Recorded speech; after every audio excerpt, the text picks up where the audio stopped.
All right, we're joined by Tigers outfielder Jorge Bonifacio. If you have a question for Jorge, please put in the chat, and we'll get to those in the order they're received.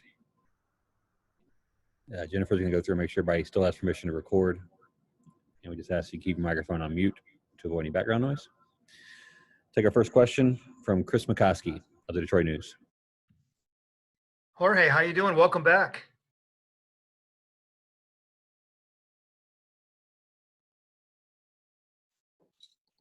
Oh, I'm doing great. Thought you lost your voice.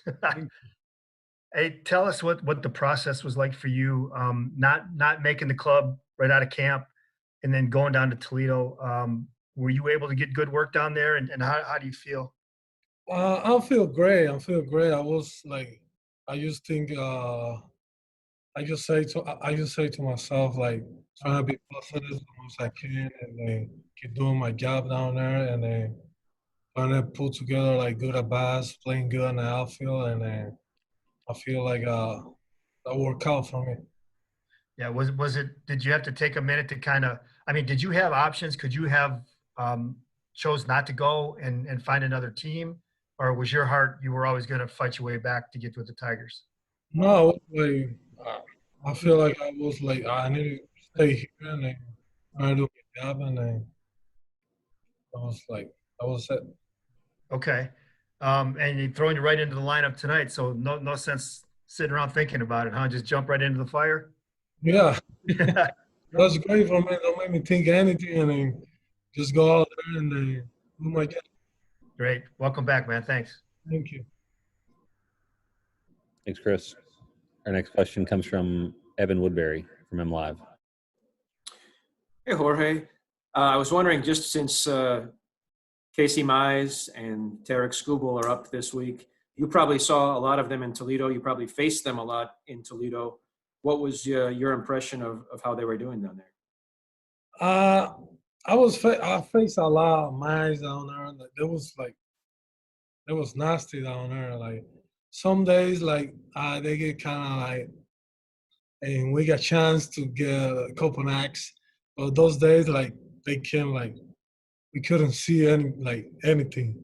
Like, they wasn't giving anything to us. Like, so those days, what we can do, like, we got it today. That was good for us, too, because we facing them a lot. And then maybe one day they got a chance to beat us, and then another start we got a chance. That was good too because like got a kind of competition with us. Like, it was fun. So just in general, how tough was it to stay ready in Toledo? Because I know you had simulated games and you had live batting practice, but there were no real games going on like there would be in a normal season. So how hard was it to stay in shape? We kind of do it down there. We kind of do it like kind of close to the game. Couple coaches like play on the field too. Like we hear like line drive, we're running. Okay. We're doing like everything like a game. Mm-hmm. That was a good point for us. Thank you very much. Thank you. Thanks, Evan. Our next question comes from Evan Petzold of the Detroit Free Press. Hey, I wanted to ask too, just coming up here like this kind of last minute and then, obviously jumping in the lineup right away. Do you think that helps you in a way? Just, maybe the fact that you weren't up here, right from the start and now you just all of a sudden are here and you're in the lineup and you're ready to go rather than maybe taking time on the bench for a couple games and getting mixed and matched around? Every time like I'm walking to the ballpark, I think I'm playing and like I feel like that's a goal. I feel like I'm going to there to play. If I'm not in the lineup, like my teammates gonna make the job today, and then if I'm in the lineup, I'm trying to do it. Like that's the thing. The way I think. Kind of always ready to go and stuff like that. I get that. And what about Paredes too? I wanted to ask. I know he was another guy that came up and he made his debut. What have you liked from him? And, you talk a little bit about, the mental approach and some of those things. What did he do there? Oh, he's the type of guy like John. You can see on him, like, how smart he is, like, how to play, how he played the game. Like, sometimes I think like I was like that when I was like that young, like kind of like made me think too. Like he's so smart how he played the game and all that. Like the ability he got to play the game. That's amazing. Awesome. Thank you. Thanks, Evan. We'll go back to Chris McCoskey from the Detroit News. Jorge, I was wondering too, you know, you got Rookie of the Year votes that first year in Kansas City, and then you went through, you know, the suspension and then having to fight your way back from really from square one with the Tigers.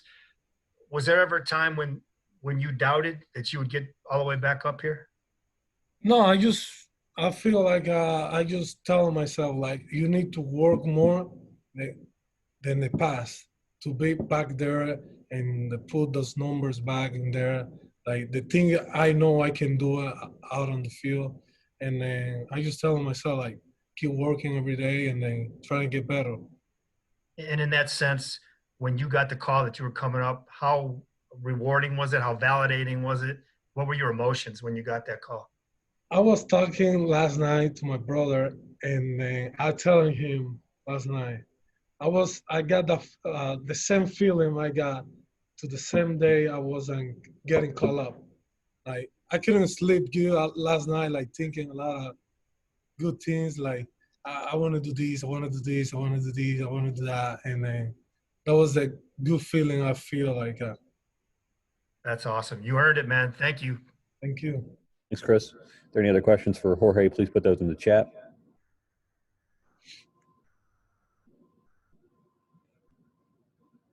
All right. That's all the questions we have. Jorge, thank you for your time this afternoon. Thank you. We'll put everybody back in the waiting room. We'll have Ron Gardenhire at 3:40. Thank you.